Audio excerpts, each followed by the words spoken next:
So last night we were watching some segments of something that was presented at the Buddhist monastic conference we attended in October called Crash Course.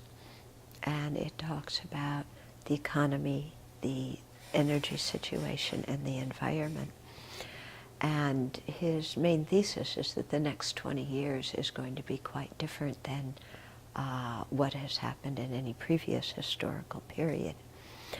So this was making me think about how the Buddha spoke about impermanence, yeah, and how our minds go through life expecting things to be very similar and somewhat unchangeable, you know, or if they change, the basic structure stays the same.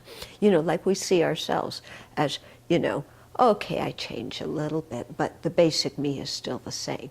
So in the same way we see society as, you know, oh, it changes a little bit, but the basic thing is still the same. In other words, there's not going to be so much change that it's a whole new situation to get used to. And yet we never know that, do we? Yeah?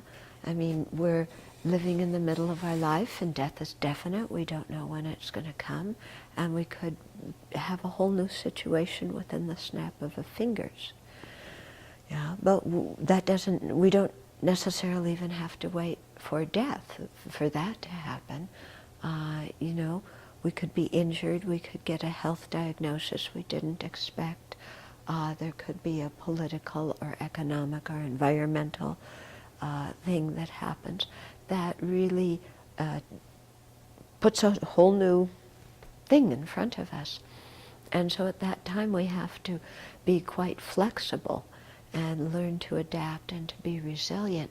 And what impedes us from that is our clinging that things have to be just like they were before. Okay?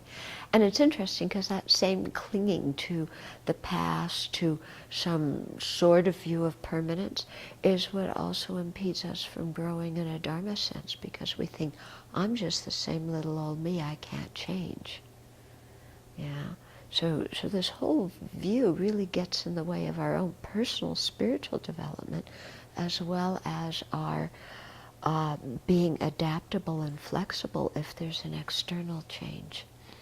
So I think meditation on impermanence is quite important for us, and really learning to see things as impermanent, as changing, as unstable by their very nature. And not considering that a bad thing, but just considering that a fact of the way things exist. Because the fact that things are impermanent also allows for us to change and become Buddhas. So we can't say that, you know, impermanence is something bad. You know, it just is what it is. And then our challenge is how to be adaptable and how to hold an idea of impermanence in our mind, so that when very natural changes come, we don't go, well, how did this happen? You know, it wasn't supposed to happen like this. But instead we see, okay, things come about because of the causes and conditions, and we may not have been up to date in our own mind about the causes and conditions that we're ready to ripen at a certain time, and thus the change surprises us. But the more we reflect on impermanence, the more we can understand that those causes and conditions are there. And, you know, sometimes it just takes another little condition, and then the whole thing changes. Yeah? So, let's be flexible, and let's greet whatever happens with compassion and kindness.